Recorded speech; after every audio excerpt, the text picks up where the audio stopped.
Акыркы сааттарга алынган маалыматтар менен түз эфирде тааныштырабыз. Студияда Абдумалик Базарбаев болом. Саламатсыздарбы? Кыргызстанда Бириккен Араб Эмираттары менен биргелешкен холдинг компания түзүү жөнүндө эки тараптуу макулдашууга кол коюлду. Абу-Даби өнүктүрүү фонду менен 1 миллиард 200 миллион акш долларына чейинки ар кандай коммерциялык өнүктүрүү долбоорун ишке ашырууга багытталган уставдык капиталы 100 миллион доллар болгон биргелешкен холдинг компания уюштуруу боюнча өнөктөштүк мамиле жана расмий келишимдер түзүлдү. Финансылык ресурстар менен кирүүдөн тышкары Эмират тарап бизнес компетенттүүлүгү жагынан камсыз кылат. Компания жетекчилиги Эмираттардын мыкты ишкерлик тажрыйбаларын колдонуу аркылуу корпоративдик башкаруу принциптеринде иш алып барат. Долбоорду иштеп чыгууга жана башкарууга жогорку деңгээлдеги чет элдик менеджерлер тартылат. Каражат транспорттук, логистикалык хабтар, IT инновациялары, энергетика тармактары жана азык-түлүк коопсуздугу боюнча ири долбоорлорду ишке ашырууга жаңы форматтагы биргелешкен эс алуу аймактарын жаңы шаарларды түзүүгө, ошондой эле башка өнүктүрүү долбоорлоруна жумшалары күтүлүүдө. 31 октябрда Абу-Даби шаарында президент Садыр Жапаров менен Бириккен Араб Эмираттарынын президенти Мухаммед бен Заед Аль Нахаяндын сүйлөшүүлөрүнүн жыйынтыгында бир катар эки тараптуу документтерге кол коюлду.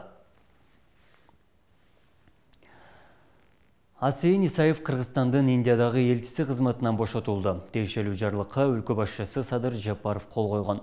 Бул тууралуу президенттик администрациядан кабарлашты. Асейин Исаев Кыргызстандын Индиядагы атайын жана ыйгарым укуктуу элчиси болуп 2019 жылдын январь айында дайындалган. Исаев 2015 жылдан бери Кыргызстандын Бельгиядагы, Нидерланддагы, Люксембургдагы, Франциядагы элчиси, Кыргызстандын НАТО жана ЮНЕСКОдагы туруктуу өкүлү болуп келген. Президент Садыр Жапаров бүгүн 1 ноябрда өлкөнүн ички иштер органдарынын кызматкерлерин кесиптик майрамы менен куттуктады. Өлкө башчысынын маалымат кызматы тараткан кайрылууда мамлекет жетекчиси кыргыз милициясы канчалаган оор сыноолорго татыктуу туруштук берип келе жатканын белгилеп, бүгүнкү күндө дагы элдин бакубат турмушун камсыз кылуу үчүн өз өмүрүн тоокелге салып, күнү түнү иштеп жатканына ыраазычылык билдирген. Мындан тышкары Жапаров өлкөнүн бүтүндүгүн коргоодо Баткен жергесинде курман болгон Ички иштер министрлигинин кызматкерлеринин көрсөткөн эрдигине дагы токтолгон. Маркум баатырларыбыздын үй-бүлөсү жана жакындары дайыма мамлекетибиздин көңүл борборунда болуп камкордук кылынат. Мамлекет тарабынан ички иштер органдарынын кызматкерлерин социалдык жана экономикалык жактан колдоо жана коргоо багытында бир катар максаттуу иштер жасалып жатат. Үстүбүздөгү жылдын октябрь айынан баштап кызматкерлердин айлык акылары жогорулатылды.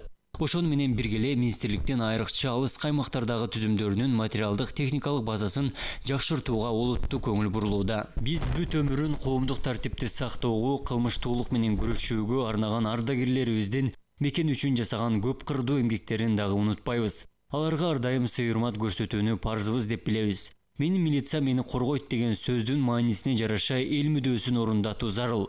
Элдин мындай бийик баасына татыктуу болуу үчүн сиздерден акыйкаттык, адилеттик, кесипкөйлүк жана талыкпас эмгек талап кылынат. Ар бир жарандын коопсуздугун камсыз кылып, укуктарын коргоо дайыма сиздердин милиция кызматкерлеринин көңүл чордонуунда болушу керек. Дагы бир жолу кесиптик майрамыңыздар менен куттуктайм. Сиздерге чыңден соолук, узун өмүр, кажыбас кайрат ишиңиздерде ийгиликтердин болушун каалайм. Күнүстүү Кыргызстаныбызда тынчтык өкүм сүрсүн.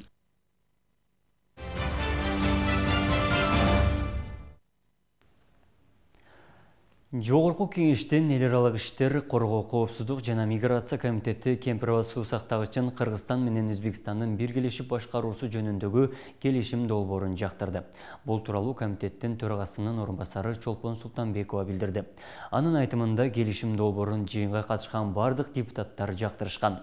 Жыйын жабык өттү. Султанбекова бул кылдат каралуучу маселе экенин, туура эмес маалыматтар жайылып кетпеш үчүн аны жабык кароо чечими кабыл алынганын айтты. Бирок комитет башчысынын орун басары макулдашууну ратификациялоо ачык өтө тургандыгын белгиледи. Бул келишимде чындыгында эч кандай деле сыр жок, абдан так документ. Биз акыркы 70 жылдан бери биринчи жолу суу сактагычты пайдалануу мүмкүнчүлүгүн алып жатабыз, деди депутат. Процедура боюнча эки өлкөнүн президенттери документке кол коюп, аны жогорку кеңештин кароосуна жана ратификациялоого жөнөтөт. Чолпон Султанбекова бул макулдашуу долбоору парламентке чек араны демаркациялоо жана делимитациялоо боюнча бир катар документтердин топтоо менен чогуу келет деген оюн кошумчалады. Эске сала кетсек, Өзбекстандын президенти Шавкат Мирзиёевдин Кыргызстанга сапары пландалып жатат. Азырынча так күнү белгиленелек. Эл өкүлдөрү Ош шаарындагы эң негизги 2 долбоор менен таанышты. Калада Жогорку Кеңештин бюджет, экономикалык жана фискалдык саясат боюнча комитетинин көчмө жыйыны өттү. Анда шаардагы эң көйгөйлүү маселелер көтөрүлүп, таза суу долбоорун ишке ашыруу керектиги белгиленди. Ошондой эле көптөн бери бүтпөй келген социалдык мекемелер боюнча дагы талкууланды. Жогорку Кеңештин бюджет, экономикалык жана фискалдык саясат боюнча комитетинин көчмө жыйыны Ош шаарында өттү. Анда 2022 жылдын 20 октябрына карата Ош, Жалал Абад жана Баткен облустарында республикалык бюджеттен каралган капиталдык салымдар беренелерин каржылоо, Ош, Жалал Абад жана Баткен облустарынын жергиликтүү өз алдынча башкаруу органдарынын бюджеттеринин көйгөйлөрү каралды. Ошондой эле шаардын Т түрүндөгү кесилишинен кошумча жол куруу менен жол тыгынын жоюу, канализация маселелерин чечүү, республикалык бюджеттен каржылануучу мектептерди куруу маселелери көтөрүлдү. Маден Атыркмановичтің мыйзамына біз бириктиребиз, экинчи окууда сүйлөшкөнбүз. Максаты бир эле, конкреттүү сунуштар баардыгы айтылган. Ошондуктан азыр концепция түрүндө кабыл алып кое берели. Экинчи окууда өзүбүздүн комитетке келип, каалагандай сунуштарыбызды берип көрсөткөндө биз макулбуз деп эсептейбиз. Эл өкүлдөрү жыйындан соң каладагы эң негизги 2 долбоор менен таанышты. Ош шаарындагы жан чачындуу мезгилде жарандарды түйшүккө салган таза суу менен камсыздоо маселесин жеринде көрүштү. 15 миллион сомдук долбоордун тендер жарыяланып, Азия өнүктүрүү банкынан 3 миллион сом бөлүнгөн. Депутаттар бул маселени Жогорку Кеңеште көтөрүп, каржылоо маселесин эртелетүү керектигин белгилешти. Эл аралык уюмдарды чакыралы. Чакырып биз жыйын өткөрөлү. Мына 3 миллион, 5 миллион, 2 миллион, 5 миллионду азыр эме кылбай туруп эле, могу жакта 10 миллиондук маселенин төгөрөгүндөгү сөз болот а жерде. Сиз барып проектти мындай эме кылсаңыз, презентация кылыңыз, эл аралык уюмдардан сураналы, барыбыз. Анан ушул эме баягы көптү көрсөгөл болот. Бир эле өкмөттү карап отурганыбызда бул чоң акча. Ар тараптан издене берели. Силер баргыла, биз дагы баягы кол кабыш кылалы. Ошондой эле Ак Бура жегин көрктөндүрүү долбоору да тааныштырылды. Долбоордун алкагында Дария жегин бекемдөө максатталган. Ак Буранын жегинде тосмолор эскирип кооптоп алга келген. Мындан улам ошол эле учурдагы мыйзамсыз курулуштар жеринде алынган. Долбоор ишке ашса, муниципалдык жерлер ижарага берилип, бюджетке акча каражат алып келет дешет.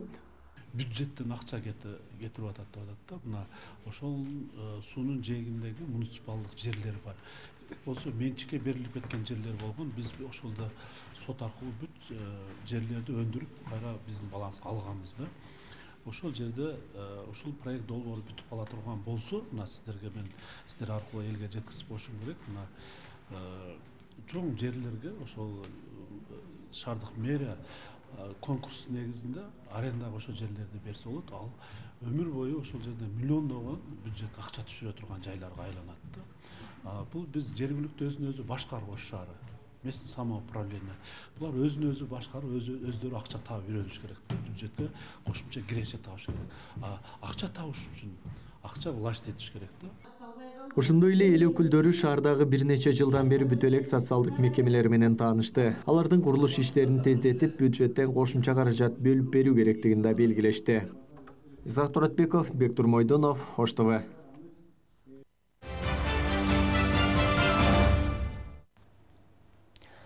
Былтыр Кыргызстандан башка өлкөгө жашоо үчүн биротоло чыгып кеткендердин саны өскөн. Бул тууралуу Улуттук статистика комитети билдирди. Маалыматка караганда 2021 жылы республикага 8229 киши чет өлкөдөн келсе, кайра 8998 жаран чыгып кеткен. Кыргызстандыктар туруктуу жашоо үчүн тандаган мамлекеттердин сап башында мурдагыдай эле Орусия менен Казакстан турат деп айтылат билдирүүдө. Башка мамлекетке кеткендердин көбү тагыраагы 5227 аялдар. Ошол эле учурда ички миграциядагы күч алууда мурдагыдай эле өлкөнүн ар тарабынан Бишкек шаарына агылгандардын саны жогору ойдон калууда.